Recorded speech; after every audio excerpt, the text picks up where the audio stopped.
Ladies and gentlemen, boys and girls, persons of all ages, welcome to the most exclusive group in the wrestling community. And now, your hosts, first, from Guadalajara, Puerto Rico,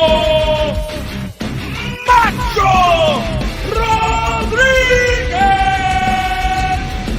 and his tag team partner from New Brunswick, Canada, God's Tyler Taylor!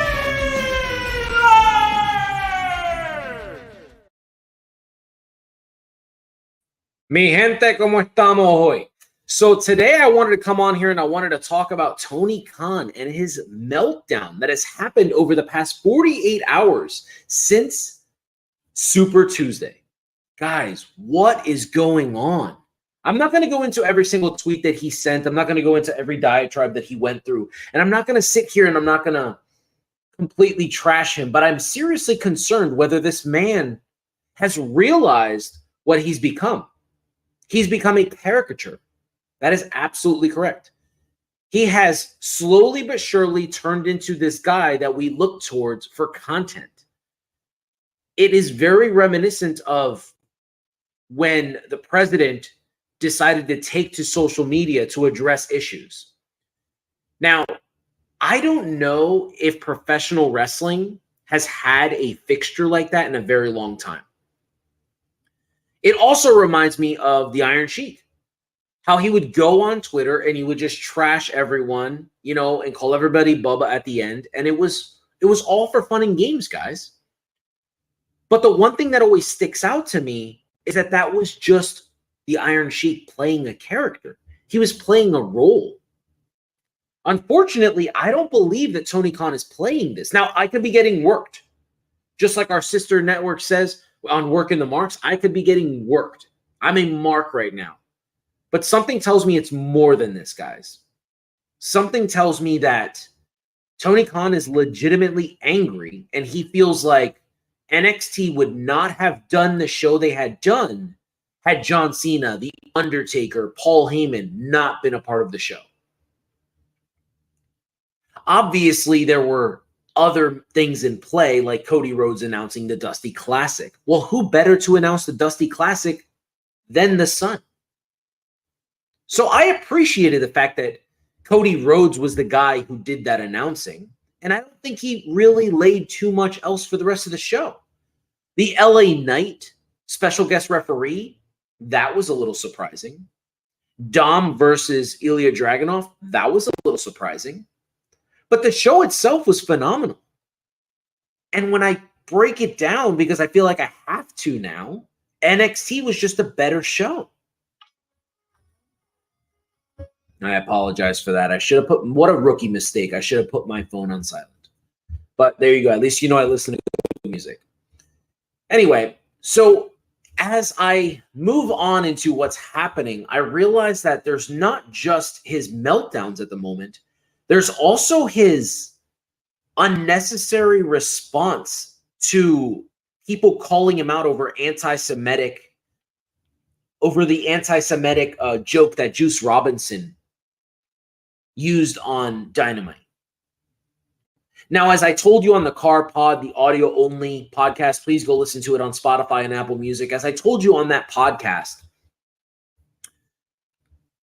I grew up in Jersey. And where I grew up in New Jersey, it was very eye-opening to me, the way people treated the Jewish community. And when I saw Juice Robinson give that joke, when he showed that roll of quarters and had Friedman's name on it, it felt very much like I was back being a 14-year-old boy walking home from Union Hill High School, only to see kids my age throw pennies at Jewish people. And I've never really been one of those hateful people. And I didn't really understand. But when my father explained to me what people were doing, I right away got it. So I don't necessarily understand why they would use that joke.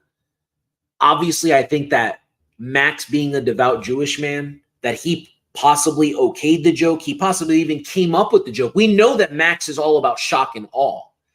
But Tony Khan having hundreds of people, thousands of people even, reach out to him to tell him that they didn't appreciate the joke, that they've been supporters of him for years. And for him to just answer with, I believe the quote was, yeah, quote tweeting TMZ isn't really helping anything. It's not going to make much of a difference. Man, I just don't believe that that's the stance you want to take in 2023.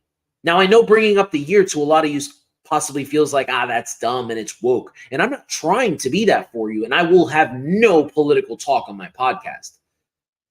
But I think that we're in a day and age where you have to kind of respect people's feelings. And if you have a vast majority of your audience who follows your brand, your company, because they are in the Jewish community and because your world heavyweight champion is Jewish, and you have to respect the way people feel. I mean, look at the figurehead over my head. It says Macho Rodriguez and it has Puerto Rican flags. Rodriguez is a very common Puerto Rican name, very common Hispanic or Latino name. I wouldn't really want WWE to do something like that with Carlito or Damian Priest or Zelina Vega or Karrion Kross. I don't want to see that shit. Am I going to go on the internet and bitch about it? Absolutely not. Am I going to come on this show and talk about it? 100%. That's the whole reason for this show, is to talk wrestling, to watch things with you, to go over things with you.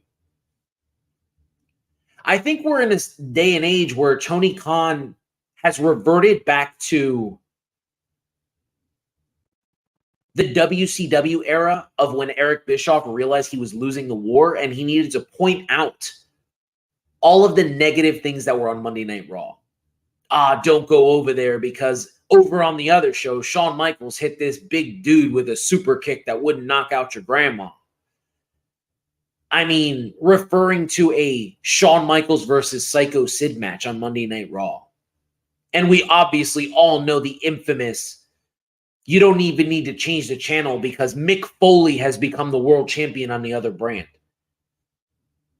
Sometimes this stuff works, guys, but sometimes it really doesn't.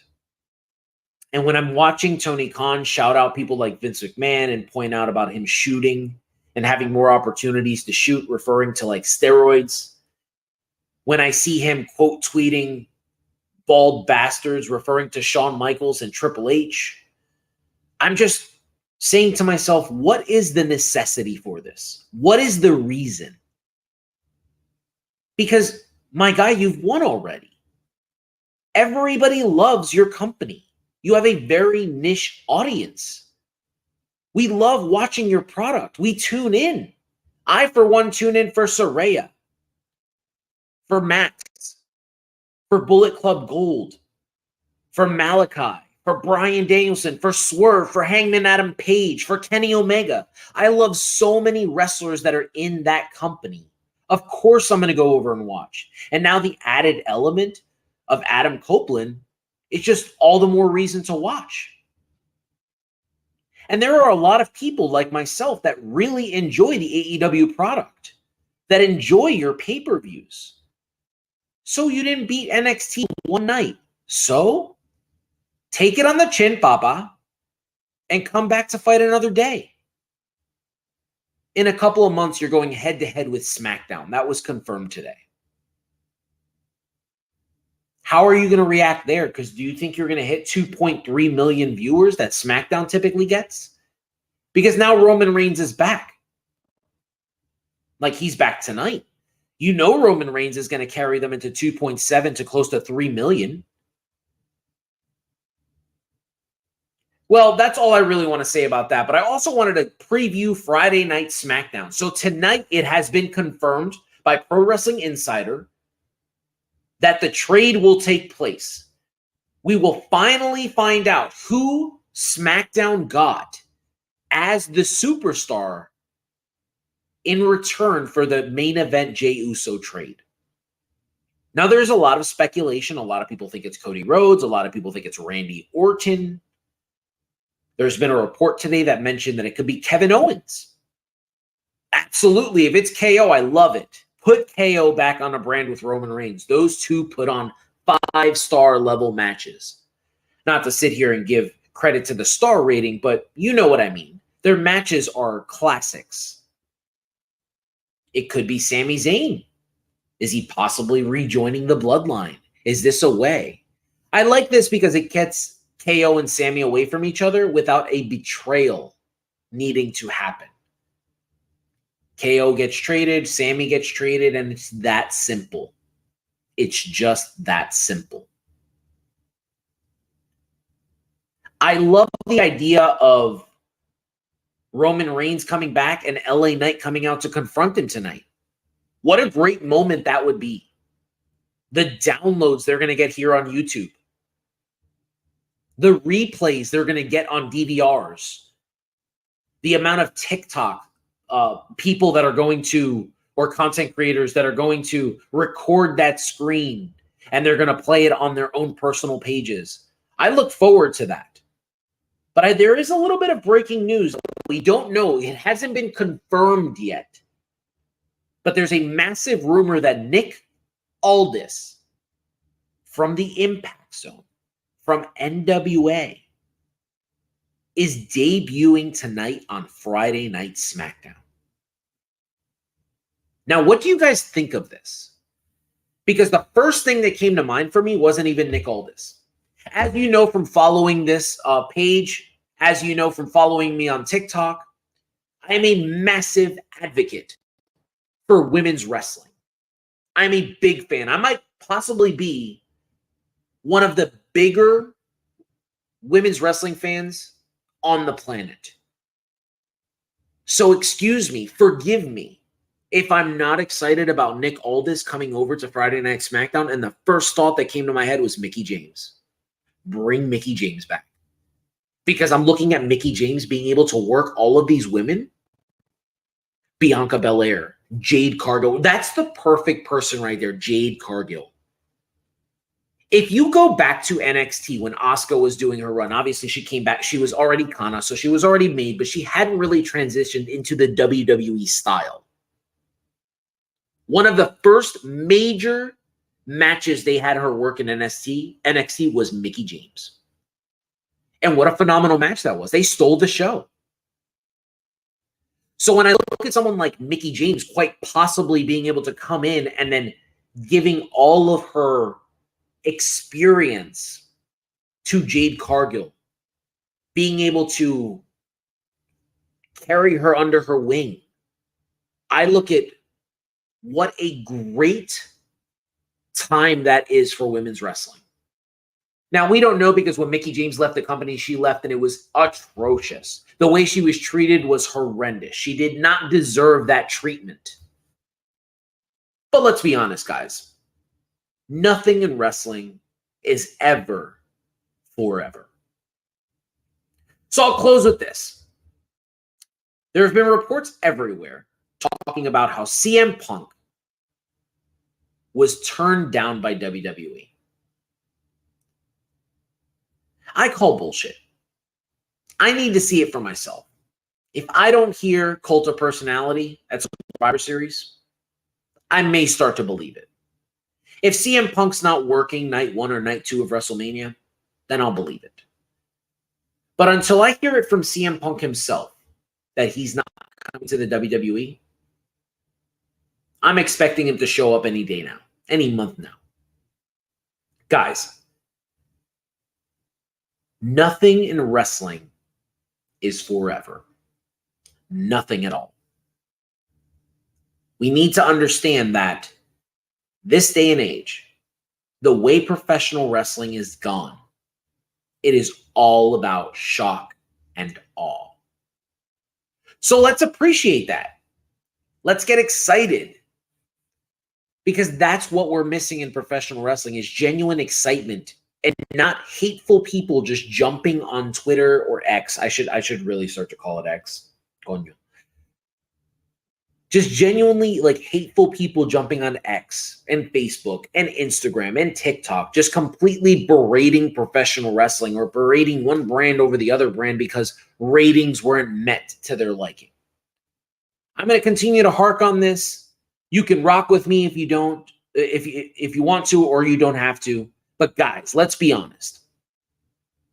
NXT was on Tuesdays to begin with. AEW was on Wednesday night. And we are creatures of habit as a human race. Unless Maxwell Jacob Friedman himself was going to defend the AEW World Heavyweight Championship on AEW Dynamite last Tuesday, nobody was going to pick it over NXT just based off being a creature of habit. I'll watch NXT because that's what I do every Tuesday night. And then I'll watch AEW after this is over.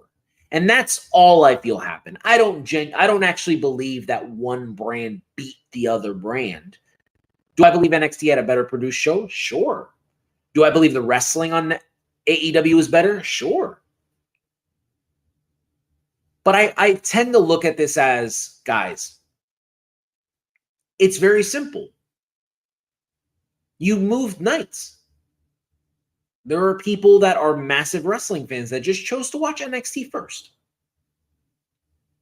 So anyway, thank you guys so much. Follow all of the social media sites as you can see on the bottom. I look forward to talking to you. Our next podcast will be up in about a day or two. We are doing another episode of Create a Card where Tyler and I will watch 5 professional wrestling matches, and we will put them together into one pay-per-view, and we will watch them live, and you will be able to stream them with us.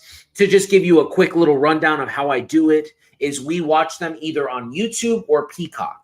I will give you the minute mark of when to start the match, or if I'm watching it on Peacock, I'll tell you what season the pay-per-view is, or whether it's a Raw or SmackDown match, or an ECW match, or a WCW Nitro match. I will give you a minute mark, a season, a episode, and you can start to watch the match with us. Thank you so much for joining, guys. I appreciate every single one of you. I saw we're up to 46 subscribers, and hopefully we continue to move forward. Anyway, mi gente, gracias por todo. Que Dios te bendiga.